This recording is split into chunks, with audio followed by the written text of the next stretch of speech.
Sécase la hierba, cáese la flor, mas la palabra de Dios vive y permanece para siempre. Esta es la expectativa que nos acerca a la promesa del Señor.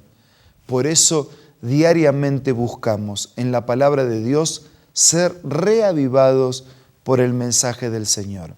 Y lo hacemos así, de manera consecutiva, capítulo tras capítulo, día tras día. Hoy iniciamos la lectura y reflexión del libro de Ezequiel. Pero antes pedimos la bendición de Dios.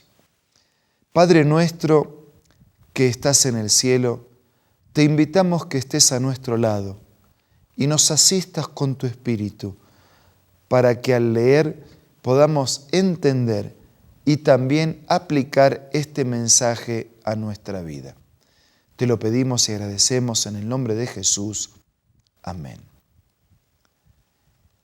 Ezequiel fue un sacerdote y fue un profeta.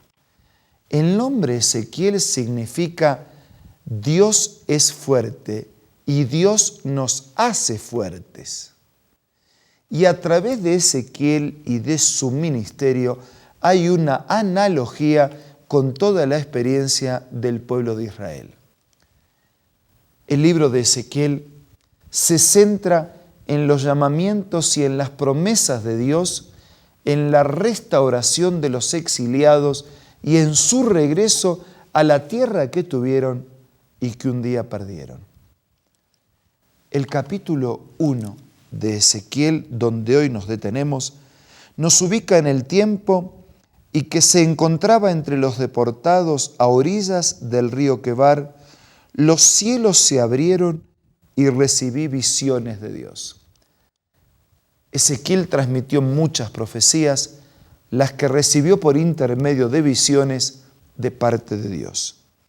¿Y qué es lo que vio en esta visión después de haber pasado 5 años y 5 meses desde que el rey Joaquín había sido deportado? En ese tiempo, mientras Ezequiel, hijo de Buzi, estaba a orillas del río Quebar, en la tierra de los caldeos, el Señor le dirigió la palabra, su mano se posó sobre él y le transmitió este mensaje. De pronto, dice Ezequiel, me fijé y vi que del norte venía un viento huracanado y una nube inmensa rodeada de un ruego fulgurante y de un gran resplandor. En medio del fuego se veía algo semejante a un metal refulgente, y en medio del fuego vi algo parecido a 4 seres vivientes, cada uno de los cuales tenía 4 caras, 4 alas. Sus piernas eran rectas, sus pies parecían pezuñas de ternero y brillaban como el bronce. Dice versículo 9 que cuando avanzaban no se volvían, sino que cada uno caminaba de frente. Dice versículo 10, sus rostros tenían el siguiente aspecto. De frente los 4 tenían rostro humano, a la derecha tenían cara de león, a la izquierda de toro, por detrás de águila. Tales eran sus caras, sus alas se desplegaban hacia arriba. Una manifestación de la gloria de Dios, del poder de Dios, de la presencia de Dios. Era tan impactante que ese Dios fuerte se estaba revelando a Ezequiel a través de la visión que le estaba siendo remitida. Ese 4 simboliza plenitud en las 4 direcciones, hacia los 4 puntos cardinales. Se usa con frecuencia en este capítulo y más de 42 veces en todo el libro. Los 4 seres vivientes llamados querubines, ángeles, que acompañan la presencia del Señor mostrando su santidad, su gloria y su poder. Es que Dios siempre manifiesta su poder para con sus hijos. Y si pensamos que sus hijos estaban exiliados y deportados, abandonados y alejados, necesitaban tener la visión de un Dios poderoso que actúa en su grandeza, que tan grande como es su misericordia, tan grande también es su poder sobre todas las cosas y sobre todo el universo. Versículo 15 dice, miré los seres vivientes, vi que en el suelo junto a cada uno de ellos había una rueda, Las 4 ruedas tenían el mismo aspecto, brillaban como el topacio. Su estructura era tal que cada rueda parecía estar encajada dentro de la otra. Podían avanzar en las 4 direcciones: simetría, orden, velocidad, amplitud. Abarcaban plenamente en las 4 direcciones. Si nosotros vamos al versículo 23, dice que debajo de la bóveda las alas de estos seres se extendían y se tocaban entre sí, y cada uno de ellos tenía otras 2 alas con las que se cubrían el cuerpo. La unidad, el trabajo en equipo. Versículo 24, cuando los seres avanzaban, yo podía oír el ruido de sus alas. Era como el estruendo de muchas aguas, como la voz del Todopoderoso, como el tumultuoso ruido de un campamento militar. Cuando se detenían, replegaban sus alas. Es que la presencia de Dios era como la presencia de un ejército en orden, avanzando, manifestando su poder. Los exiliados necesitaban recordar de la santidad, del poder, de la misericordia, de la existencia, de la gracia y de la iniciativa de Dios en buscar, salvar y rescatar. El versículo 28 dice: el resplandor era semejante al del arco iris, cuando aparece en las nubes en un día de lluvia. Tal era el aspecto de la gloria del Señor. Ante esta visión caí rostro en tierra y oí que una voz me hablaba. Y esa voz que le hablaba es la que le hace a Ezequiel un llamamiento al ministerio del profeta y del sacerdocio, llamamiento que vamos a ver en el día de mañana. Pero ahora me detengo aquí. El resplandor era semejante al del arco iris cuando aparece en las nubes en un día de lluvia. Tal era el aspecto de la gloria del Señor. Ante esa visión caí rostro en tierra y oí una voz que me hablaba.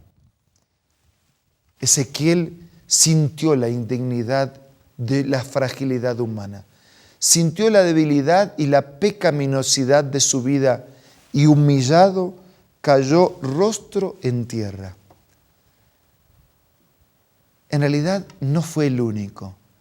A Isaías le pasó lo mismo, a Juan le pasó lo mismo.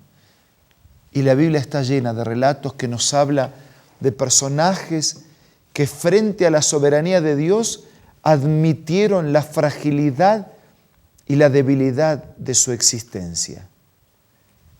Y esta es una combinación poderosa. Cuando la humanidad reconoce su humanidad y cuando la humanidad acepta la soberanía poderosa de Dios, esta es una combinación maravillosa. No hay mejor combinación, la fragilidad humana con la fortaleza divina. La insuficiencia humana con la todosuficiencia de Dios. Sí, no hay mejor sociedad, no hay mejor combinación.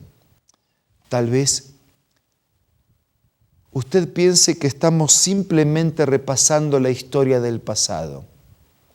No, la Biblia es algo más que historia. No estamos aquí para repasar simple historia universal del pasado. Estamos aquí para decir que tal vez usted, yo, nos sintamos exiliados, deportados, esclavos, abandonados, perdidos, solitarios. Estamos aquí para reconocer que nosotros, al igual que Ezequiel o aquellos deportados, reconociendo la indignidad y pequeñez de nuestra existencia, podemos ampararnos en la maravilla infinita del poder suficiente del Dios y del dueño del universo. ¿Qué le parece? No importa lo que somos, importa lo que Él es. Su perdón, su gracia, su amor, su poder. ¿No le parece que vale la pena hacer una sociedad con Él? ¿Vale la pena? entonces dígaselo en su ruego personal ahora directamente en oración.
Señor, te damos gracias porque estamos aquí no solo para repasar la historia de tu pueblo del pasado o la historia universal.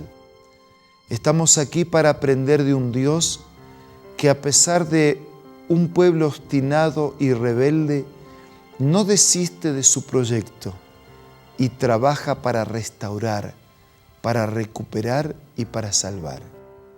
Señor, nos doblegamos ante tu gracia. Agradecidos, reconocemos tu amor y te pedimos nos dirijas, que tus proyectos se cumplan en nuestra vida, que podamos seguir la enseñanza de tu palabra, vivir un presente diferente y prepararnos para un futuro eterno a tu lado. Bendice a todos nuestros amigos y hermanos. Te lo pido y te lo agradezco en el nombre de Jesús. Amén. Muchas gracias por su compañía en este día y por su acompañamiento permanente. Nos reencontramos mañana. Les envío un abrazo y los espero para que juntos, por la gracia de Dios, sigamos siendo reavivados por su palabra.